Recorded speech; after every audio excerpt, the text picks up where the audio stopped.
What's good, people? Welcome back to London Boy Podcast. It's your boy Vinny. And Brandon Rush. Brandon Rush in the building. Thank you for coming. Absolutely, brother. Thank you for having me here. I Yeah. appreciate you. So right now we're in sunny Queens, New York City.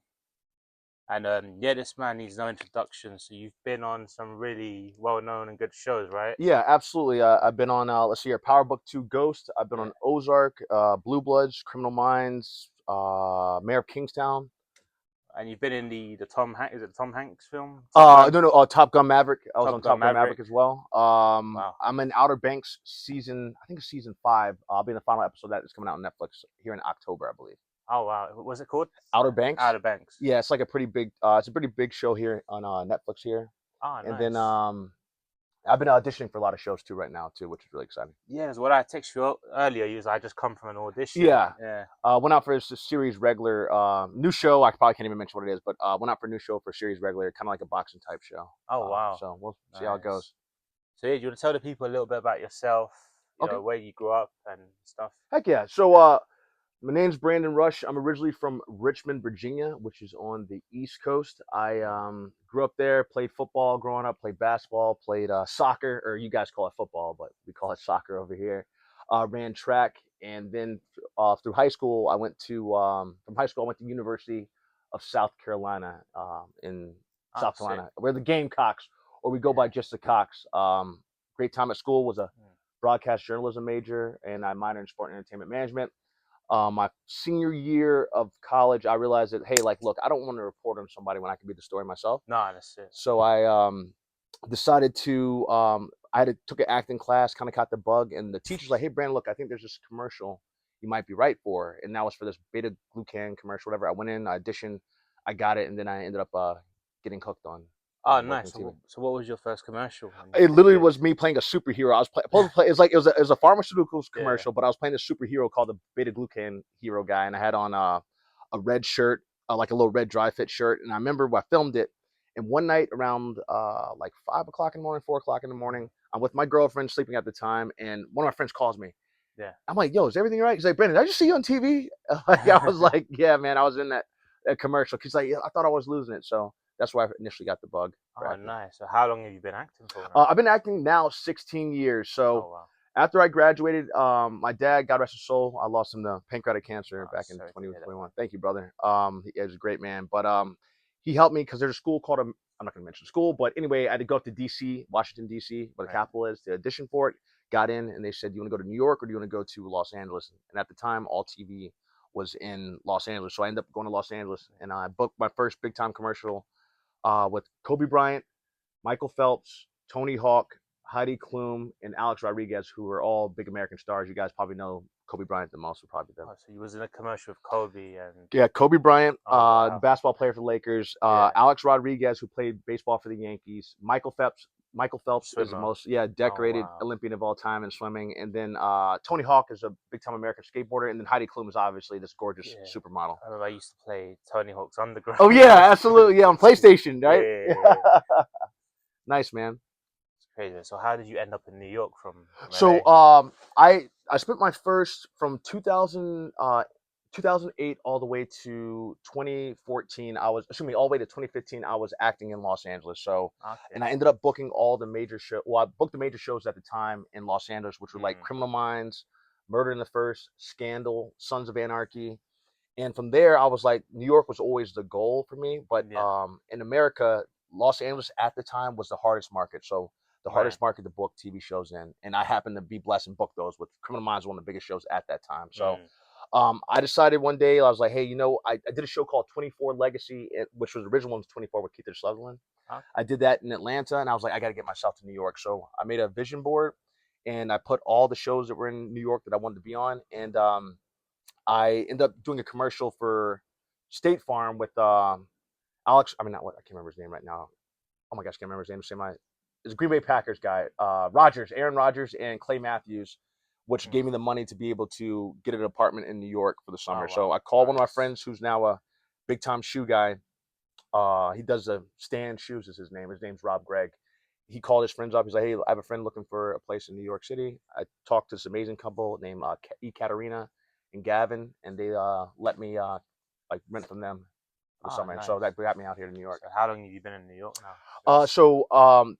That was back in what 2018. So I did the summer. I did 3 months in the summer, and then from there, I picked out. There's these things called showcases, right? So Right. as an actor, if you want to be able to perform, you can pay for showcases and get in front of these people. But it's just a studying thing. It's like a chance to perform. It's not a paid audition or anything like So it's that. not an audition. It's No, just it's just a chance to perform for these is people it to cast these shows. kind of like X Factor, but for Yeah, film. you Like, know what? It's not exactly like.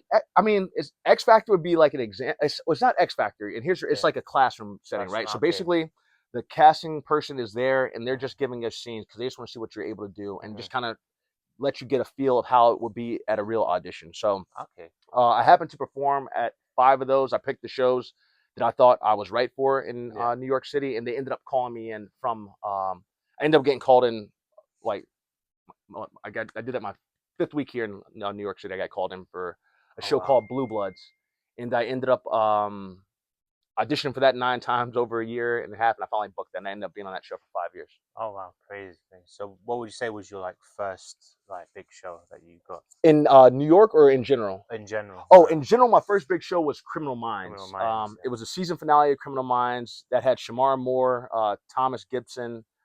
Who else was that? Pretty much the whole entire cast was in that episode, and for Yeah. me, that was like huge because that was the first time. Sorry about that. Let me turn my phone off.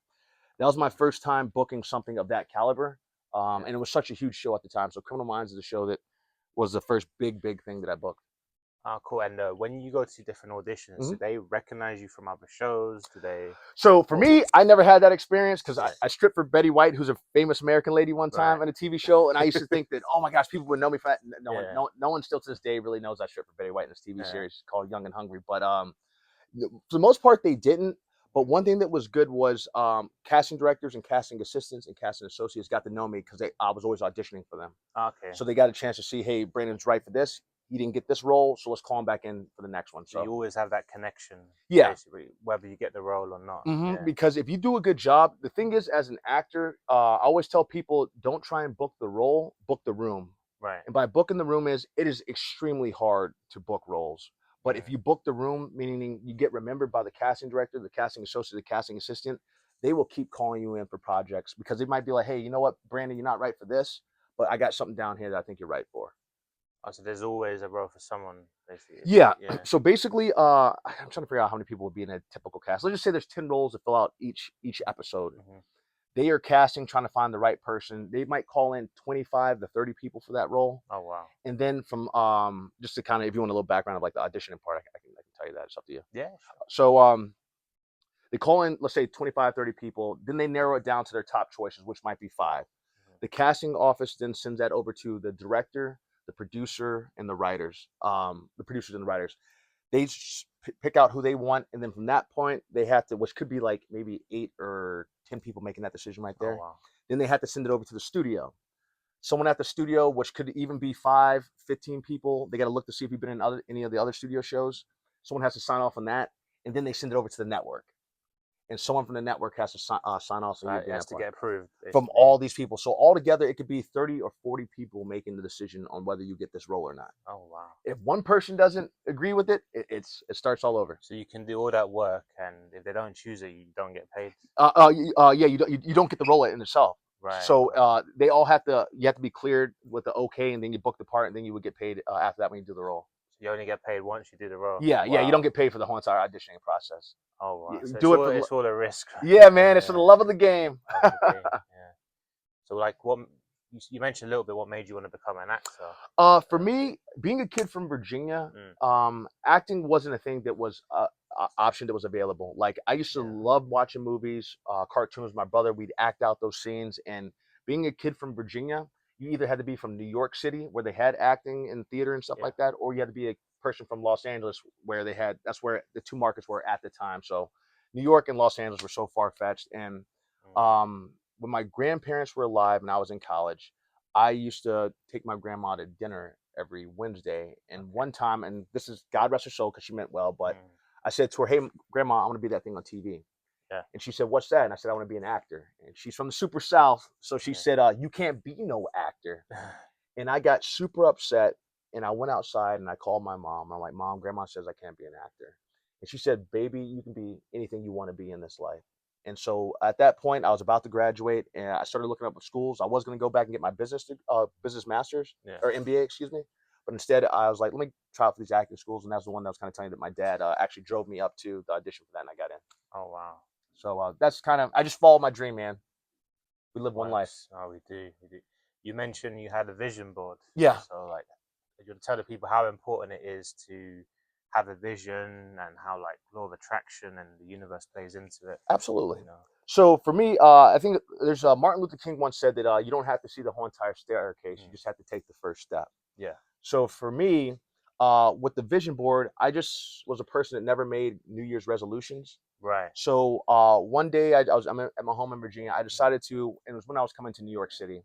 I literally took a picture of New York. I put it. I was using Instagram, Yeah. and like little things that you can like do different sections. So I put a picture of New York City in there, and then I went through the list of shows that I wanted to be on. So I put Power on there. I put Blue Bloods on Oh there. I wow. put Law and Order SVU. A show called The Blacklist, Daredevil, Punisher, and some other shows, and I put that on that list, and Power as well. Oh So yeah.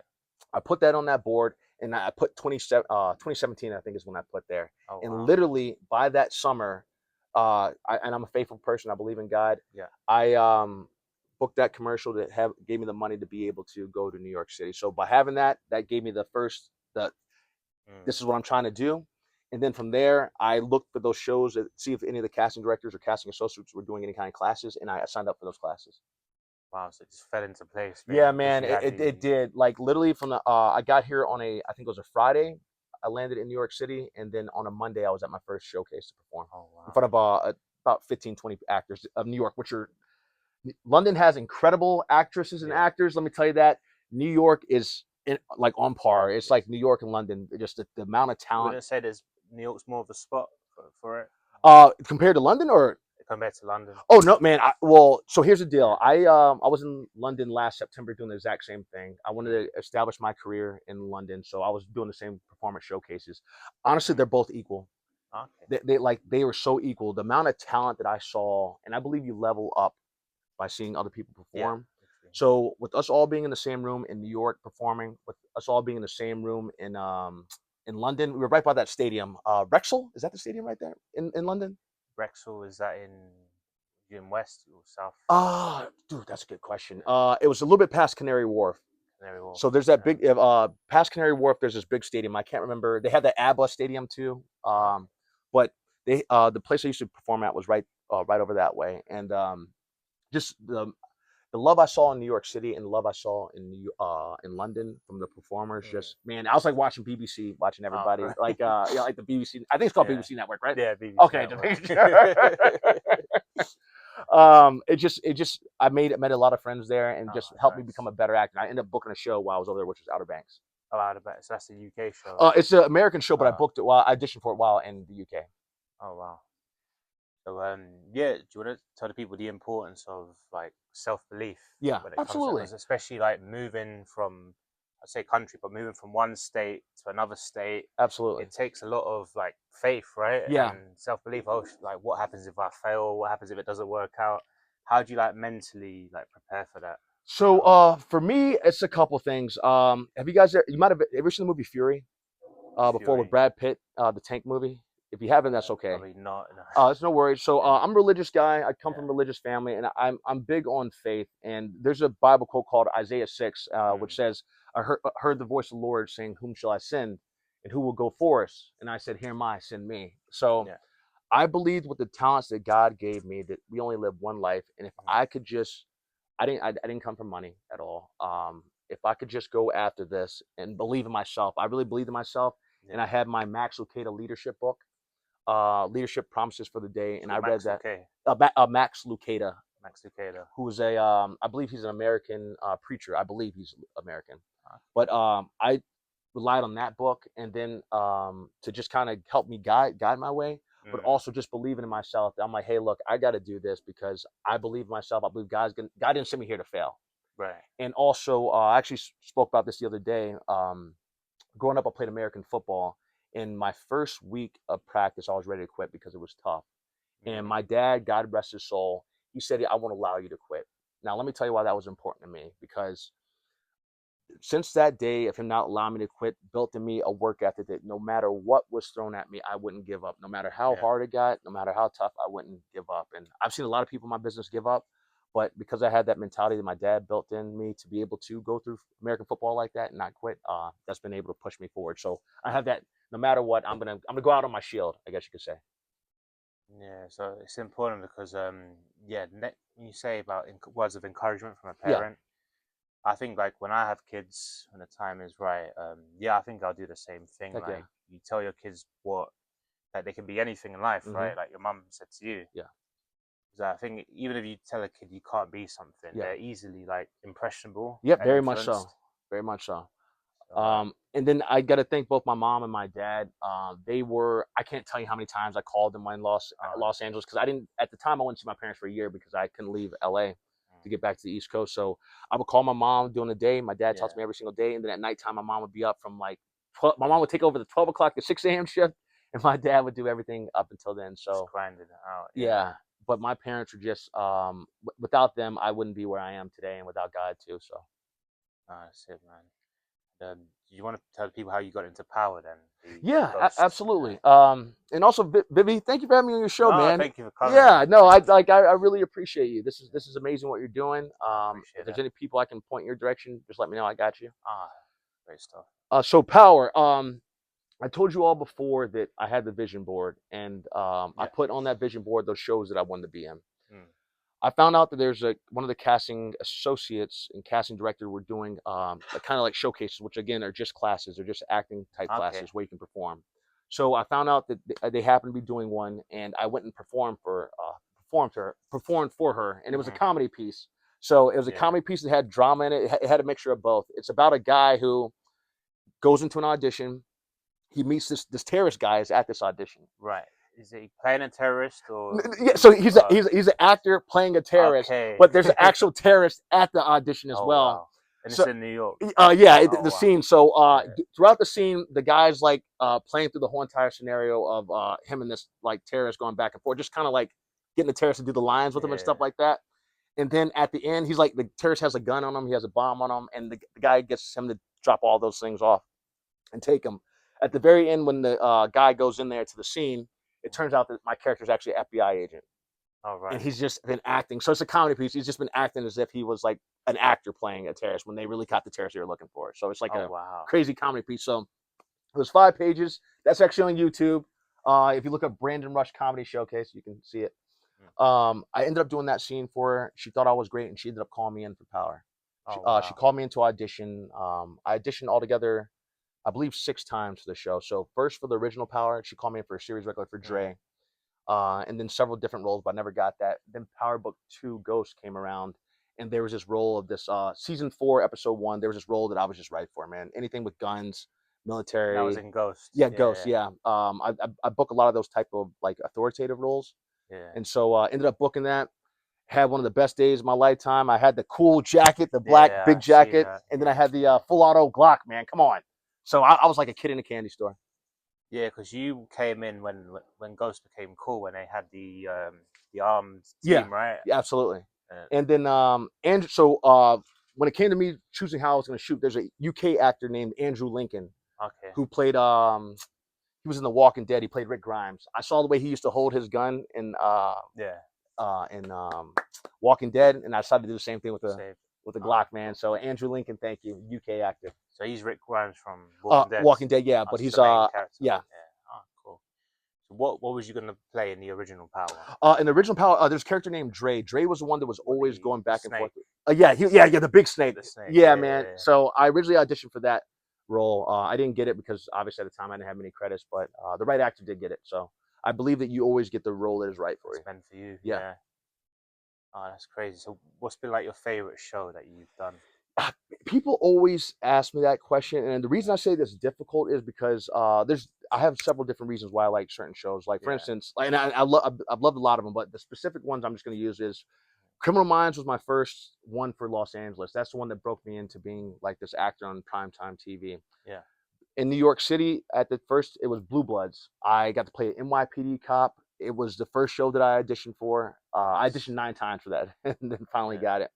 And then Power was another one where I always wanted to be in Power. And then Ozark in Atlanta. So these are Yeah. shows that I watch, and like it's kind of, and then 24 Legacy. Oh my gosh, because I was a huge Oh, wow. 24 fan. So I don't have a favorite one. I just have different reasons why. And then also with the Atlanta one, I was able to bring my mom. Oh, So that nice. was a goal of mine, was to always be able to bring my family members to work, because I used to always see like my other friends that live in the East Coast doing that. Mm. So bringing my mom with me for 3 months in Atlanta was pretty awesome. Oh, it was a 3 months filming Yeah. process. Wow. Where was it in Atlanta? So an area called like Buckhead. Okay. So it's just, I mean, like the main Atlanta city, but Buckhead was the area that we kind of were in filming that. Yeah, because I went to Atlanta 2 years ago Okay. as part of like a road trip. And we stayed near the Olympic Stadium. Okay. Yeah, I So think it's is that downtown. that's Yeah. downtown, right? But there was a certain section which was pretty hood as well. Oh yeah, yeah, Yeah, yeah. You got the thing with Atlanta, absolutely. you never know. But what show did you film over there? You said Oh, in Atlanta? Atlanta. Oh, I filmed a bunch of shows in Atlanta. I filmed 24 Legacy in Atlanta. Yeah. I filmed Valor. I filmed MacGyver. I filmed a movie with Steve Carell in Atlanta. I've done a bunch there. I think I said Valor already. I've done like 15 or 20 shows in Atlanta. I just can't. Oh, Wow. Outer Banks. No, that wasn't Atlanta. That was somewhere else. Mm. I've done a bunch. I just sometimes I forget. The mind kind of Yeah. goes. So these like the three main hubs then for filming: LA, Atlanta, In New York. New York. Yeah, Chicago has a hub too, and then New Orleans does as well. And then now there's been a huge shift in the movie business, and I try and tell people that are thinking about going into it, you don't have to go to Los Angeles anymore. A lot of movie business is now on the East Coast, in New Right. York, New Yeah. Jersey, and Atlanta. A lot of movie business has moved out of Los Angeles. It wasn't where when I started, I had to be there and I had to be in person, because auditions Wow. now are over. A lot of them are over the phone. Oh wow, so small. In a way, is it easier to get into it? So, not exactly, man. People, Right. some actors say, hey, they love the room. Some are like, they don't. I mean, some actors hate self tapes. I Yeah. personally enjoy them because I've done both. Like the Mm. difference is when everything was in person, I had to be there, so Right. I couldn't self tape. But Atlanta, since I've been auditioning for Atlanta roles, Atlanta's been on self tape since 2013, or actually earlier than Oh 2013. wow. So I've been self taping for almost 9 years, because during Long the time. pandemic is when everything changed. Yeah. Yeah. Oh, cool. Um, Brandon, so we back. So yeah, what's been like your favorite place to record then? My favorite place is New York City, and here's Yeah. my reason why it's New York City. New York City's always been my favorite city in the world. I believe that they say that if you can make it in New York, you can make it anywhere. That true statement. Yeah, Yeah. honestly, it really is, because like New York. So I said before that Los Angeles is the toughest market, but Yeah. then again, New York, especially now, is too. So like they both are. Especially when I was coming up in the business, it just is just a place that is so hard to book, and not many actors. So not many New York actors go book over in Los Angeles. Not many Los Angeles actors come and book over in New York. They stay in their own Yeah. place. Yeah. But I've been blessed to film in almost every major market in the United States. So by me filming in New York City, there's all the buildings, there's the culture. Mhm. It's I think about all the movies back in the 80s, 70s, and 90s that were Yeah. just coming up. So New York City for me is that place. Like that let me know that I had really made it at that point. So when you was you in Hollywood or Yeah. Hollywood? Was it like a different lifestyle or was it? Yeah, I definitely think it was more let's see, definitely a different lifestyle, because Yeah. one, we have the cold over here, and we have Yeah. the train system or subway system that's amazing. In Mm. Los Angeles, more driving, everything's more driving, spread yeah. out. You have to leave an hour and a half to go 8 miles, which is crazy. Oh wow, because of Yeah. the traffic. Yeah, Yeah. man. It's not an ideal place to film, but I had a great time. I lived in an area called Westwood, which is where UCLA is. Okay. And I had the best time living there when I was out there.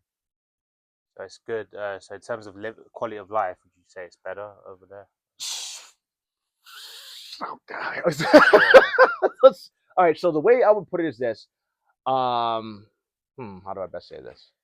I think if you're from London, I would say go to New York. Yeah. Whenever you go out to LA, it's just I'm trying to figure out how to best say this. Everybody in New York City, I believe, is willing to help you, and is real upfront, and will tell you how it is. Yeah, Like I've noticed that. authentic. Yeah, I like that authentic. authenticness. Yeah. I've found it because LA has a lot of people that are transported there, like not originally from there. You never know what you're gonna get. There's Right. people that aren't necessarily being their true authentic selves. No. Where in New York you get that authentic person, and if not, you know automatically. Like I'm an East Coaster, so I can tell if someone's BSing me or not easily. Already. Yeah. Yeah. So when an East Coaster like myself goes to a place like LA and come across, not everybody, because I have friends that are from natives of LA and amazing, but you come across people that are fake, and instead of it being like, I've never been asked, what do you do for a career here? In Los Angeles, I would get asked, hey, It's all what's your, about that. yeah, what do you do for work? What's your sign? Yo, my sign is I'm about to get out of here if you keep asking that. Like, I'd never been asked so much in my lifetime by women when I got to LA. Oh my God, what's your sign? What's your sign? I'm like, what? Well, they dictate the whole Yeah, relationship on that. Yeah, that's wild, right? it's crazy. Man, so I was just like, I'd never been asked that once on the East Coast. So, Mm. yeah, so it kind of it threw me. So they're more like woke, I guess. Like I don't even. spiritual. I wish I could put my hand on it. Like, there's a Yeah. lot of greatness to LA. There's a lot. Like, I have met some amazing people there. Everybody's very. I see. Well, New York's diverse too. They're both. I would say they're both the same when it comes to diversity and being welcoming of Yeah. everybody. That's New York, and both New York and LA are both the Mm. exact same way. And I think that is one thing that separates New York and LA from a lot of the other places, because it's so diverse. Like, it's a melting pot here in New Yeah. York City, and it's a melting pot in Los Angeles. And I think those are two things that are important. So you say equal opportunity in both. Yeah, there is. Yeah. Yeah, there's a lot of opportunity in both of those places. Like, it's pretty easy to find a job or to get ahead. Now, acting wise, that's a different story. That's a Yeah. pretty tough thing. I think New York though is hustler city, Yeah, right? you had to. Yeah. Things are more expensive over here. So Mm. my apartment in LA was big. It was huge Yeah. compared to my apartment here, and I pay more here. So Oh wow. yeah, that's the unfortunate part. But I love it, man. You can't beat New York. They say New York has the most millionaires I on can the believe it. planet. Yeah, because Yeah. people have to hustle here, man. Like, you can't. You have to grind in order to stay here. Everybody here is working on something or working towards something. So Yeah, I don't know if it was like my friend that said it this week or a girl I was with, but she said, if you're broke in New York, it means you don't know how to hustle. yeah, And yeah, that's it. Like if you're from New York, like you have to be a hustler. you have Right? to. I'm sure London's probably the same way, I would assume. It's the same way, but I think in London there's a lot of people they lean on the system Okay. a bit too much. Yeah. But like if you want to live a good life, you have to work hard. Like Yeah. I think it's the same everywhere. Absolutely. That's crazy, man. So yeah, I'm gonna do like quick fire rounds, Oh yeah, right? that's cool. Yeah. Cool. So in all time, right?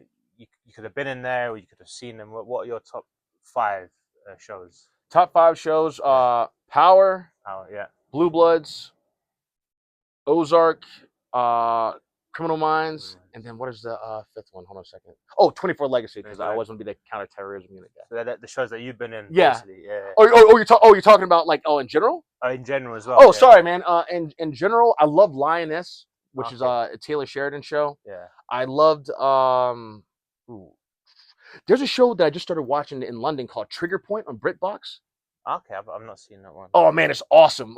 Trigger Point is amazing. Sorry, man, I knew I slowed down. The original 24 is one of my favorite shows too. What else do I got here? I got 2 more. Sorry. Did I mention? No, I did mention that one. Sorry, man, I'm holding it up. That I like right now. I love all of Taylor Sheridan shows. Like, he doesn't have like, they're all great.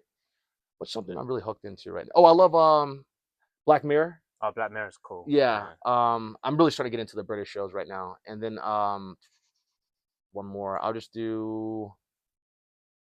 Dang, I'm trying to figure out something I'm watching right now. I just think I just got. I'll do Blue Bloods. Cool. You like anything old school, like The Wire or? Oh, yes, yeah. So old school wise, man. I mean, I watched 24 is one of those old school shows. I did like The Wire. I watched several HBO shows. Sopranos. Oh man, dude, I used to watch Sopranos every single that's week. my favorite. Yeah, I used to watch Nip Tuck as well. Any list of shows you got, I just throw them out there because it's been such a while. I wasn't. Seen Boardwalk Empire. I didn't watch Boardwalk Empire. That's one show that I haven't seen yet. I think that's the Prohibition one. Yeah, it is with Steve Buscemi. Steve Buscemi. I love Lovecraft Country that was on HBO as well. What else they got out there? I can't believe for the first time, and I watch all kinds of shows. I'm blanking, and then I'm a big movie guy too. And what's your favorite film? Favorite Interstellar and Inception. Both of those are Christopher Nolan. Christopher Nolan. Yeah, I actually worked with his brother on a show called Westworld. I've heard about that. Yeah. Westworld. Oh, nice.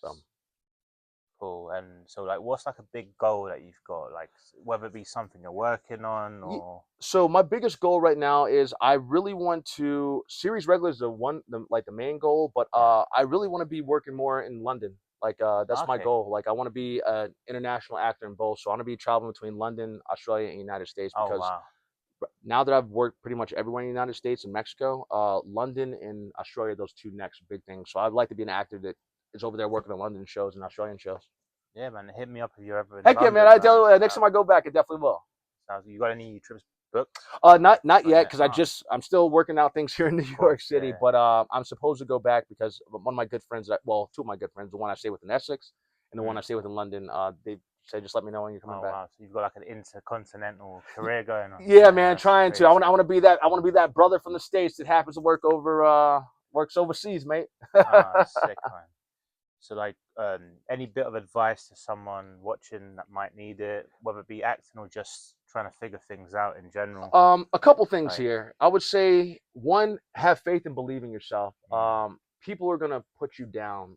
yeah, I can't tell you how much I got put down when I first got to LA. Hey, you have a college degree and you're trying to be an actor. Just people make mm, fun of me, make fun of me. You have to have a strong and tough skin and believe in yourself. I also would say that none of us are getting out of here alive, right? That's the nah, saying. nah, So that's it. We're gonna die. yeah, so go for broke. Mm, Take that risk. Be okay to embarrass yourself if you have to. I mean, not like in a yeah, bad way, but it's okay to give it a shot. As long as you try, and even if you fail, as long as you give it your best, that's all that truly matters. And yeah. so that Brandon, we back. absolutely. Yeah. So, yeah. Any final words you want to give to the audience, the Uh, camera? my outside, First off, check out the Buckle Up Podcast Universe with Brandon Mm, Rush and Mama Rush, and then I always say, "Clear eyes, full hearts can't lose," which is clear eyes, meaning the fact that as long as you go into any situation and give it all that you got. Full hearts, meaning that you just put yourself in there. You just don't worry about it. Have faith. You can't lose. So whether you could always walk away knowing the fact that you went in and you gave it all that you got. If people want to judge you for what you did, if people want to say that, hey, you know what, you're not what we want, that's okay because you know that you went in and gave it all that your heart gave it. So clear eyes, full hearts can't lose. it's funny, and it's funny you say that. I think that's powerful because I struggle with like overthinking. Yeah. So I do stuff with like confidence and boldness, but it's always a leading up to it Okay. that sort of stops you. So Yeah. how would you like overcome that? How do I get through like putting those fears in So myself? let's say like you've got an audition tomorrow, Yeah. and then if that was me in your shoes, I think, oh crap, I've got an Oh audition. yeah. Shit, how am I gonna do and how am I gonna look? I, Like, I got you on this one. mm, So I talk about this all the time. I actually mm, talked about someone wrote. I have a person come on my podcast tomorrow, and the thing I always do is I played American football, and I was yeah, always nervous. My heart would be beating out of his chest. But mm, nerves is a good sign. right, Nerves means that you're ready. okay, So as long as you have done the work, mm, it's okay to have the nerves. Everybody has nerves, but it's the minute, like in football, I know that my nerves will usually leave me the minute I got hit. yeah, It'd be like, okay, we're in it now. So from the mm. moment you go, that's how you kind of just get to those nerves and just push to that invisible wall of fear. Because a lot of times we create that fear within ourselves. And it's sort of like mental and Yeah, internal, isn't it? and Yeah, man. just you got this, man. You just got to go in there and just. We're all nervous. Everybody's Yeah, been there. we've all been there. And heck, they might even be nervous on their side of things too. So just push through it and just know that you have everything you need within you. Of course, man. And earlier we were talking about books. Oh You yeah, said you had 3 books absolutely. to The books recommend. that I mentioned were The Dream Giver, which is the book that helped me to go after my dream. That's the Mm, reason I wanted to become an actor. It's about a guy named Ordinary who goes to the land of unfamiliar to go after his big dream in the land of giants. A mm, character named Champion comes back and tells him Champion is originally was Ordinary, but Champion is a person that went out to the world. They yeah. went overseas. They went to a place that was foreign from their own, and they made a Mm, name out of themselves. And they came back, and his goal was to help those people know that it's possible because he had done it. So that's The Dream Giver is what helped me to do that. mm. Manifest is his book that my girlfriend Jen, who's from Ireland, she has literally manifested and worked and put in the effort to accomplish all that she has in her lifetime. She Just went, design their own life, yeah, basically. from Yeah. Ireland to Australia for 16 years to now working in New York City. She gave me that book whenever we first started dating, and she's like, "Brandon, this is how I've been able to achieve Oh everything wow. that I have." And then the other one was, I think the Max Lucado leadership book was the other one. Max Lucade. Max Lucado, which is a Lucado. leadership promises for the day. That's like a Christian faith book, but you don't Mm, necessarily have to be Christian in order to understand what they're talking about, because they do things from the Bible, but it's just different things, scenarios and stuff about how to people throughout history that have had to go through that. Oh, well, so they're applying quotes Yes. from the So Bible like to. David, King David, they had in there the fact that he went through struggles and how his leadership went, how he went through his ups and downs and different things like that. So they had Yeah. different people on there with that book. Also, Vivi, I want to make sure that we got that. What made you want to start the podcast? So the podcast, so 6 years ago or 5 years ago during COVID, I was just chatting on the phone to my friend, and I've done a lot of reading in my life, and I've been through certain scenarios. I was like, you know what, like we actually, like half the time we're spitting crap, Yeah. but 80% of the time we're talking truth. Yeah. I was like, yeah, I want to put this out on a podcast and help people. It was like, I've had messages from people, like I've helped them out with fitness, I've Yeah. helped them out with like self-confidence. I was like, yeah, let me put this out into Heck the yeah. world. And it started as like just on the laptop, no mic, using the laptop mic Okay. on Zoom. And I didn't feel myself because I didn't have the confidence for it. Yeah. And slowly, I feel like competence builds confidence. Yeah. And Ooh, I like that. Competence builds confidence. yeah, because the more competent you become at something, the Okay. more confident you become. Okay, heck yeah. It's all, you know. Have you heard about like the 10,000 hour rule? Like with master, like it takes 10,000 hours to master something. Okay. I think I'm probably at you're 10,000 there with the activity.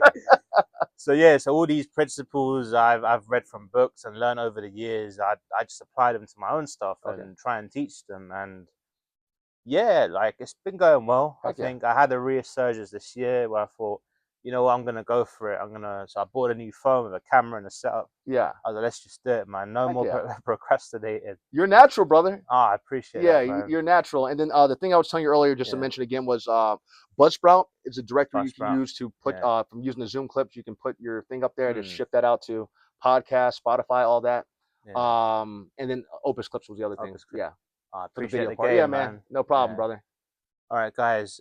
Thank you for tuning in to London Podcast. This is Vinny and Brandon Rush. Yeah. Don't forget to subscribe to his channel. It's Buckle Up Podcast. Buckle Up Podcast. Buckle Up Podcast Universe with Brandon Rush and Mom Rush. Brilliant. And yeah, don't forget to subscribe and tune in. Thank you. Yeah. Appreciate it, man. That's the East Coast.